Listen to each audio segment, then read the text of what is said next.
Geoff Chambers is the Australian's political editor. Geoff, Anthony Albanese seems to have got himself backed into a corner. Why won't he just say sorry to the Jewish community? It's not uncommon for political leaders to resist, particularly someone whose parliamentary career hits 30 next year. He arrived in 1996. There is a sense of stubbornness, and we've seen this since Anthony Albanese became Prime Minister in 2022. Whenever there is a crisis point, he finds it very difficult to take personal responsibility. This is Australia's worst ever terrorist attack. It has shown that the Albanese government's efforts to fight anti-Semitism have failed. So I think for the Jewish community and for the community more broadly, they just want the Prime Minister to genuinely say sorry.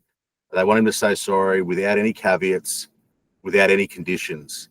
And every time we've seen him try to do that, it ends up being, I have regrets, or I take responsibility, or I'm sorry for the experience of people. And quite often when he tries to start leaning into it, he then lists off everything that he has done on anti-Semitism. So there is a really fierce resistance from the Prime Minister in terms of doing what I think would be a really healing point for the country. It would be a starting point to really rebuild connections with the Jewish Australian community, for him to genuinely look down the barrel of the camera and say, I am sorry. And we've seen Chris Minns be able to do that. He's a Labor Premier, and the pressure remains on the Prime Minister. We all know the difference between a real sorry and the kind of sorry you give when you're not really ready to properly apologise and properly take responsibility. This is something we learn in kindergarten. And usually the reason not to give the full I'm sorry without any caveats is that you're not ready for what might come next. You're not ready to accept some kind of responsibility.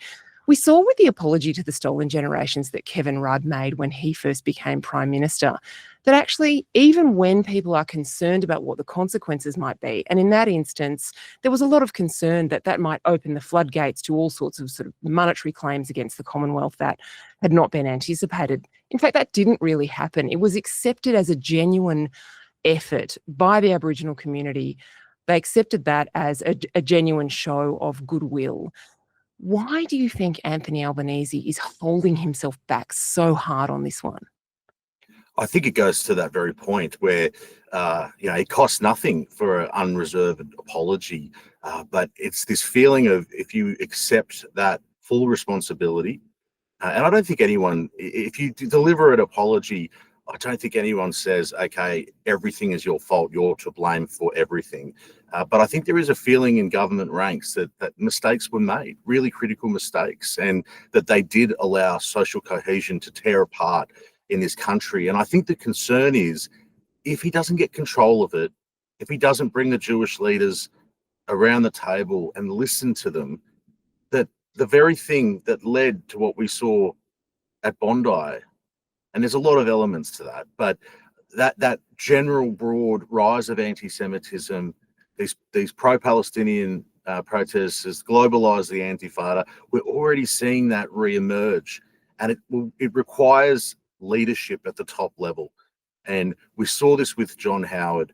He was only a few months into his first term as Prime Minister after the Port Arthur massacre, and he got up there with a bulletproof vest on, and he said to his own base, these shooters, where he was taking questions for them, I have to do the right thing here.